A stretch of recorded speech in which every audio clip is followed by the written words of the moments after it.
Top quality और consistent performance के लिए सिर्फ सिल्वर पंप नाम याद रखना।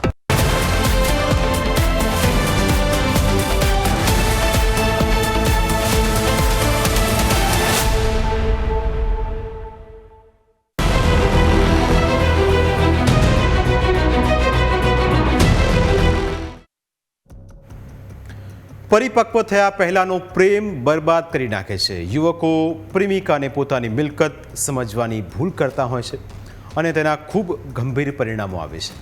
આવી જ એક ઘટના કચ્છના ભુજમાં સામે આવી, જેમાં ગાંધીધામથી ભુજ ભણવા આવેલી યુવતી પર છરી વડે હુમલો કરીને તેના જ પ્રેમીએ તેની હત્યા કરી નાખી।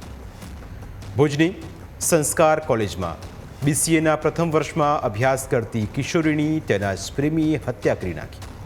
આ હિંસક અને અફસોસજનક ઘટના પાછળ કારણ માત્ર એટલું હતું કે આ યુવતી આગળ ભણવા ઈચ્છતી હતી અને તેનો પ્રેમી મોહિત ઈચ્છતો હતો કે તે ભુજ છોડીને પરત ગાંધીધામ જતી રહે। તેની વારંવારની કચકચથી કંટાળીને સાક્ષીએ તેનો ફોન બ્લોક કરી નાખતા યુવક તેના મિત્ર જોડે ભુજ આવ્યો અને સાક્ષી પર છરી વડે હુમલો કર્યો, જેમાં સાક્ષીનું મોત થયું। ગુરુવારે સાંજે બનેલી આ ઘટનાની વિગતો જોઈએ તો 22 વર્ષની સાક્ષી સંસ્કાર કોલેજમાંથી પોતાના ક્લાસીસ પૂરા કરીને ભાનુશાળી હોસ્ટેલ તરફ જઈ રહી હતી, ત્યારે મોહિતે તેને ફોન કરીને મળવા બોલાવી હતી। મોહિત સિદ્ધપુરા તેના મિત્ર જયંતી ઠાકોર સાથે ભુજ આવ્યો હતો। મોહિત અને સાક્ષી ગાંધીધામમાં પાડોશી હોવાથી બંને વચ્ચે પ્રેમ પાંગર્યો હતો, પરંતુ પછીથી સાક્ષી આગળ ભણવા માટે ભુજ આવી। આ વાત મોહિતને મંજૂર ન હતી અને તે વારંવાર ફોન કરીને સાક્ષીને પરત ગાંધીધામ આવી જવા જણાવતો। મોહિતને રાઉન્ડ અપ કરીને પૂછપરછ કરવામાં આવતા જાણવા મળ્યું કે બંને એકબીજાના પ્રેમમાં હતા અને ત્યારબાદ આ મામલો વધારે આગળ વધ્યો હતો।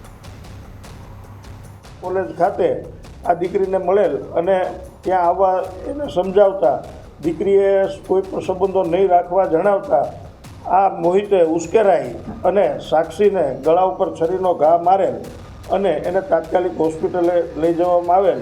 હાલ આ હત્યાની કોશિશનો ગુનો દાખલ કરવામાં આવેલ, જેમાં બેન સાક્ષીનું મોડી રાત્રે અવસાન થતાં ખૂનનો ગુનો દાખલ કરવામાં આવેલ છે અને આરોપીને આ કામે અટક કરવામાં આવેલ છે। મોડી સાંજે બનેલા આ બનાવ બાદ સાક્ષીને તાત્કાલિક GK જનરલ હોસ્પિટલ ખસેડવામાં આવી, જ્યાં સઘન સારવાર છતાં તેને બચાવી શકાઈ નહીં। મોહિતના વારંવારના ફોનથી કંટાળી સાક્ષીએ તેની માતાને આ અંગે વાત કરી અને તેની માતાએ મોહિતનો ફોન બ્લોકમાં નાખી દેવાની સલાહ આપી। જોકે સાક્ષીના આ પગલાંથી મોહિત ખૂબ જ ગુસ્સે ભરાયો। હાલ પોલીસે આરોપીને રાઉન્ડ અપ કરી લીધો છે અને 109 IPC કલમ પ્રમાણે તેના પર કેસ કરવામાં આવ્યો છે, જે હવે હત્યાના બનાવમાં પલટાઈ ગયું છે। એટલે આખી આ ઘટના પણ સમાજ માટે ચિંતાનું કારણ છે।